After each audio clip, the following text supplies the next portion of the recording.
On to the next video. If you ain't watch Stranger Things, spoiler alert, yo. But this one says Stranger Things. How will it end? Volume 2 explained by one of my favorite YouTubers, New Rockstars. They break down Rick and Morty stuff and sci-fi stuff. So if you didn't watch Stranger Things yet, don't watch this video. But if you're already caught up, then tap in.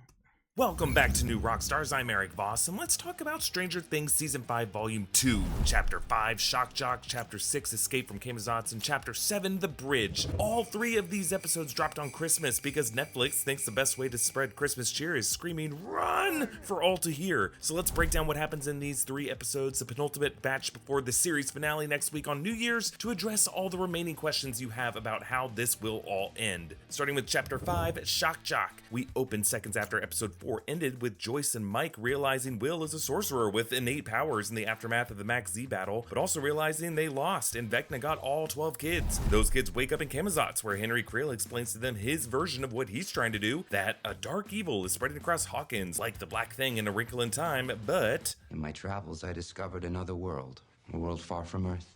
This world is much like ours, only good, free of monsters and darkness. It is the light. We can awaken those powers, channel our energy, and draw this new world to ours. And as the light reaches the darkness, the light will expel the darkness. Your loved ones will be saved, and you will be heroes. Holly and Derek aren't buying it, and they work with Max to keep Henry distracted while Max and Holly move through the memory mindscape to seek a way out. We learn that Henry had been stalking Holly for a while before she even knew it, standing outside in the rain while she watched Nightmare on Elm Street 3 Dream Warriors. In the Upside Down, Kali has escaped with Elle and Hopper. Kali explains that Dr. K found her in Chicago, killed the friend she was with, and then kept her in this base in the Upside Down to take blood sample after blood sample from her. Blood that the Stranger Things play told us was derived from Henry Creel, patient 1, and infusing Kali's blood into pregnant women to restart the process that created 11 and make more numbers. But when these three make it to the church, I feel like in those scenes they wasn't doing enough showing us like why those pregnant women were important. Because if that's the case, even if they destroy like Vecna, they still gonna have a bunch of these new babies being born. You know what I mean? Like I'm not saying you gotta kill the pregnant women, but what are you supposed to do if they're all actively pregnant and getting infused with superhero blood? Or super villain blood? I don't know.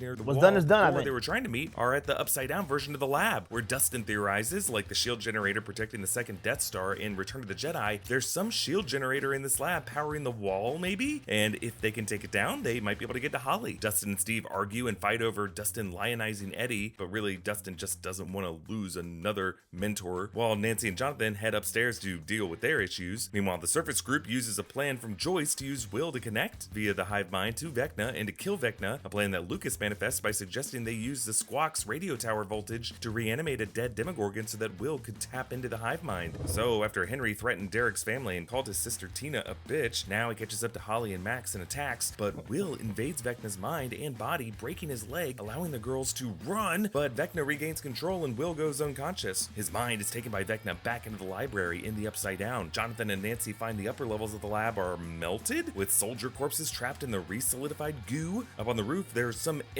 I never even knew what was that, bro. And I'm tired of Nancy just shooting everything, bro. All Nancy did this whole time was get a gun and then turn into a superhero ex-soldier. Like, bro, she was killing people. She was killing military people who literally do this for a living. She just picked up a gun like 2 seasons ago. All of a sudden, she just the best shot ever. She been shooting beer bottles. So now she could take out soldiers. And then she ended up shooting the freaking... Man, Nancy, I'm not gonna lie. I'm not a Nancy fan, yo. I'm not a fan of Nancy. She get on my nerves. She's a troublemaker.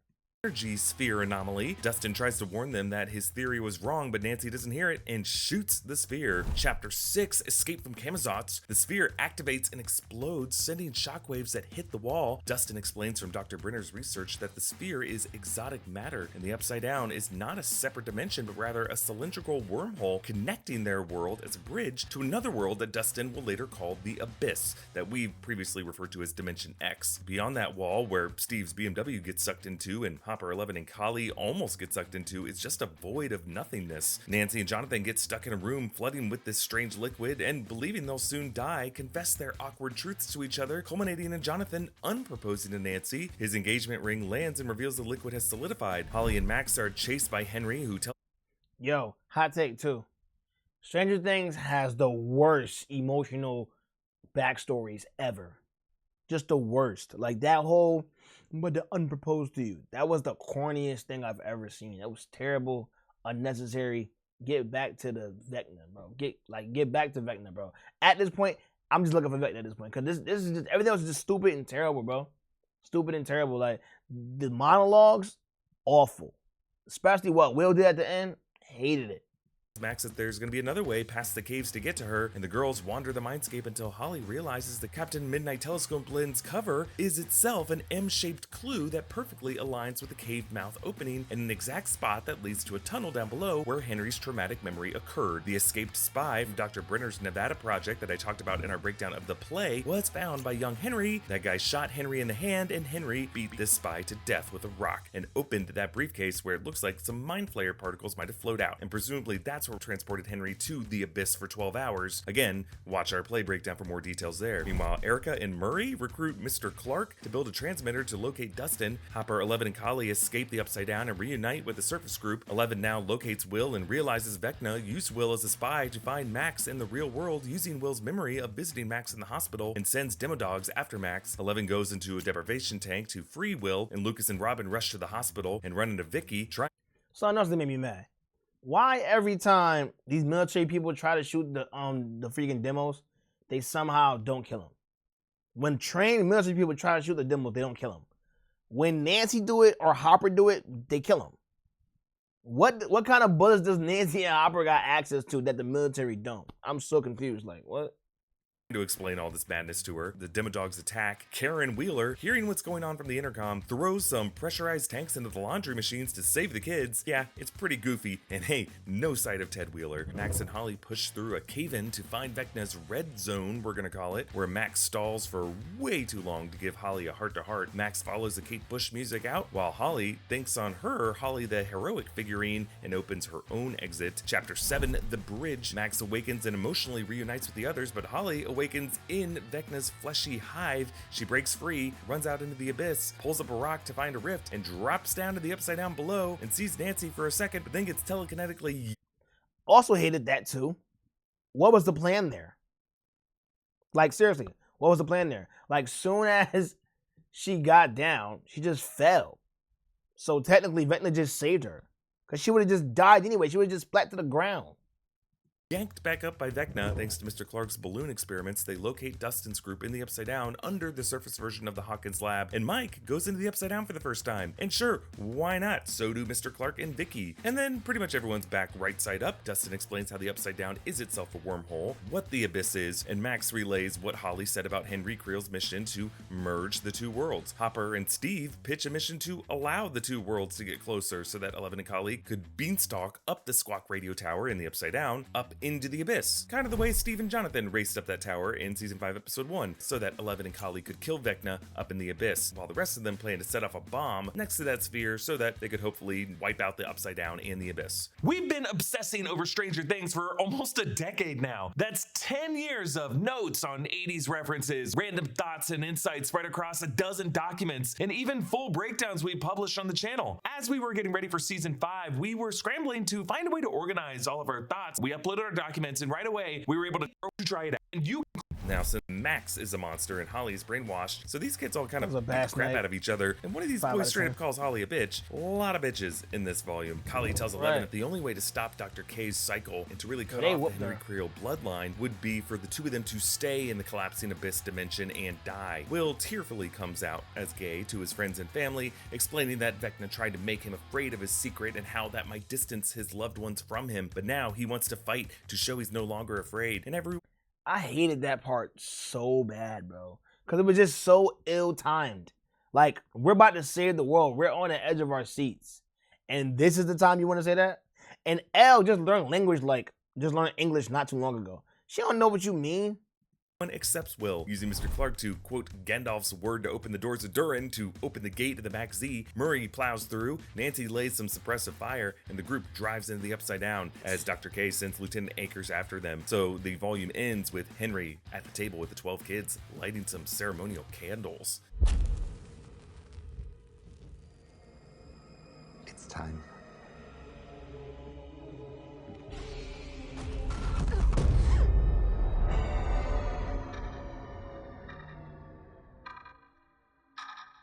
And in that clip, I'm sure you couldn't help but notice the sound of the Creel House grandfather clock ticking away, and the fact that he says it's time. So the volume 2 episodes were mostly concerned with resolving the long burning questions of what the Upside Down is and how exactly Will would come out to the others. I'm gonna wait to address some bigger questions I have about this final season until I see exactly how the finale resolves everything next week. But you know, it's gonna be a 2-hour movie. There's a ton of lore that you can fit into a full movie. For now, here are some lingering questions that I think we can start to answer. 1. What is Vecna's actual plan? Merge the Abyss dimension with the real world? Like, what does that mean? Is he just gonna sink one of those discs into the other and flatten the overall tube of the Upside Down and terraform the architecture and terrain of Earth to make it look like the Abyss and kill all the life within it? I mean, that'd be a pretty cool visual, but I don't know what Vecna would get out of that. So that's why I think we really need to revisit this question instead. 2. Who is the big bad of this series? Is it Vecna/Henry, or is it the Mind Flayer? The volume 2 episodes were pretty light on the Mind Flayer. The play makes a hard argument that the Mind Flayer is using Henry Creel as a vessel, and Vecna is a manifestation of that. The volume 2 episodes show young Henry bashing a guy's head in with a rock before the Mind Flayer particles enter him. I guess you could say that was self-defense, but I don't know. I'm an Eagle Scout, and I'll tell you, that's not how they tell us in scouting how to defend ourselves. So here's what I'm gonna go with as an explanation. I think this all started with the Mind Flayer who views life, our dimension, as an abomination. He found Henry Creel at just the right time, right as this kid was doing to a human being what the Mind Flayer wants to do to all life. And the Mind Flayer was like, nice, I got my vessel. And the Stranger Things play showed us how Henry Creel basically was a victim who gave way to full evil Mind Flayer control by the end of that play. So now Henry/Vecna is carrying out that Mind Flayer anti-life agenda. But the fact that there's still a sweet victimized Henry somewhere deep down in there, that could be how the heroes stop all of this from happening. Maybe it's gonna be time travel using wormholes or space-time paradoxes to physically go back to 1959. Maybe it's just gonna be memory searching using Will and Eleven and Max and Kali, with Kali maybe projecting the illusion of Patty Newby. I don't trust her. I don't trust Kali at all. Throwing it out there now. And I also think Steve gonna die. Spoiler alert, I think Steve gonna die. To bring back the goodness in Henry to expel the Mind Flayer. But the Duffers did say way back that the final episode will go back further in the timeline than the play does, which would be before 1943. So there's going to be more about this history that we learn. And the Duffers also told Variety yesterday that the final episode will confirm Henry Creel's actual connection with the Mind Flayer. Question 3. What is Dr. K really planning? At first it seemed like Dr. K viewed Eleven as just an unnatural freak who caused everything bad that's happening. But with all these pregnant women now getting infused with Kali's blood, I feel like the US military is actually just trying to breed a generation of super assassins to fight in the Cold War. I mean, Dr. K made a comment to Akers that it should be Russian soldiers dying, not American, so I feel like that's what her agenda is. 4. Will Eleven die? Well, talking to Variety, the Duffers did say that Eleven having Henry Creel's blood is unchangeable, but they also told Variety that there is a way for the heroes to be victorious at the end of all this and for Eleven to survive these events. 5. What was in that briefcase? I'm pretty sure it contained stolen Mind Flayer particles, and it is kind of part of what happens to Henry in the play. But talking to Variety, the Duffers said this: yes, we will see the briefcase again. You're going to get the answers to those questions in the final episode. You've only seen half of that core memory. Question 6. What was the weird goo? I gotta say, viscous white goo dripping on Jonathan and Nancy, not the best look. I thought it would be like molten hot or corrosive in some way, but nope, not toxic. Here's what the Duffers told Variety. The backstory is that when the exotic matter or dark matter is disturbed, it disrupts the environment around, in this case the lab, causing it to melt. You can think of it like the sun. The exotic matter is circular, and then as it dies down over time, the melting slows and stops. Okay. And our final question, what happens after this series ends? Well, the Duffer Brothers broke the news to these trades that in addition to the animated spinoff of Tales from 85 that Netflix announced, that a live action spinoff will also soon be announced from Netflix, and that they're going to be creatively involved with it, but they will not be the showrunners. They said it's a different decade and different characters, but of course it's still connected to the Stranger Things universe. It's an idea that we've had for years and something we're just really excited and passionate about. I think that's dangerous to have something that's successful already, and now y'all planning so far in ahead as if like there's not a bunch of money to be lost as well. We fell in love with these characters. When y'all throw us some more characters, we're gonna watch, but you better have some good character arcs. Different decade, maybe the 1960s, following the events of the play, and we could see the other things Dr. Brenner and Henry Creel got busy doing in the Rainbow Room? Or do we go back even further? Like, that's why they're gonna go back further in the timeline before 1943. Or perhaps do we jump ahead to the present day? Comment down below with your thoughts, and a special thanks to one of our YouTube members, Bro, for supporting us at the executive producer level. Big thanks to Studio Tech, Brian Kim, New Rockstars editors Joshua Stephen Hurd and Abby Friel, and all the supporting editors for their work on this video. Follow me at EA Boss, subscribe. W Video, man. New Rockstars, W Video. I definitely appreciate y'all dropping some heat, man. For sure. If you like this video, man, make sure you click one of these bubbles right here. Go see another one. Appreciate y'all for chilling with me, man. This channel gonna be basically just about me hanging out with y'all when y'all get bored. When I'm not making rugs, I want to just come chill with y'all and let's watch some stuff together, man. We just gonna kick it.